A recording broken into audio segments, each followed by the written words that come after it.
So I'm going to talk a little bit about resellers real quick. Resellers are not people who make the swords, but they just sell them.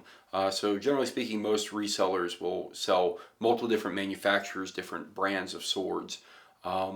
So keep in mind that when I'm talking about resellers, I'm not talking about the quality of swords so much, but there is kind of a reliability factor. I'm only going to mention websites that I have personally purchased from, and I've had at least, at the very least, a decent experience. I've gotten my product. I won't mention websites that I haven't ever purchased from. I will say that the first two, I am ashamed to admit that I did actually purchase things from them before, but I hadn't purchased swords. I know better than that. But these two companies are True Swords and Bud K. They sell a lot of different things. Again, I wouldn't buy a sword from them, but they are at least reliable. They will actually send you the thing you buy. I will say True Swords is actually based out of the state that I'm in, so they're actually pretty close by, so they ship to me very quickly. So I haven't really had bad experiences with them, but keep in mind that when you're purchasing from them, you're probably not purchasing a real sword. Strong Blade I mentioned as a manufacturer. They also are a reseller. The benefit of buying a Strong Blade sword is that they actually have some selection items that you can't actually get anywhere else, and I'll talk to some of those later on in the video. Medieval Collectibles and a company called Buy the Sword, they both are pretty common resellers. They sell all sorts of medieval things, armor, clothing, boots, trinkets, decorative items, anything and everything, if it can be considered medieval, they tend to sell it. So that's Medieval Collectibles and Buy the Sword. You can get some decent items from them. Mostly, again, still a lot of decorative, so you have to be careful what you're buying from those sites if you're looking at swords. Finally, the kind of the last two that are probably more prominent that I buy from is Atlanta Cutlery, and they're also known as Museum Replicas. They almost exclusively sell windlass swords. Windlass as a manufacturer is really great because they have a wide selection, and so from Museum Replicas you have a pretty wide selection.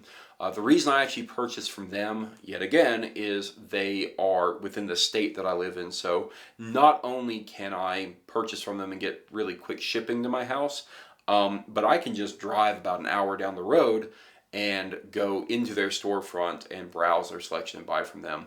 I'm not the biggest fan of windlass swords from a functionality standpoint, but their variety is really great, and their price point is really pretty low because they kind of bulk manufacture, but they still make good real swords that are actually functional. So two websites to look at there.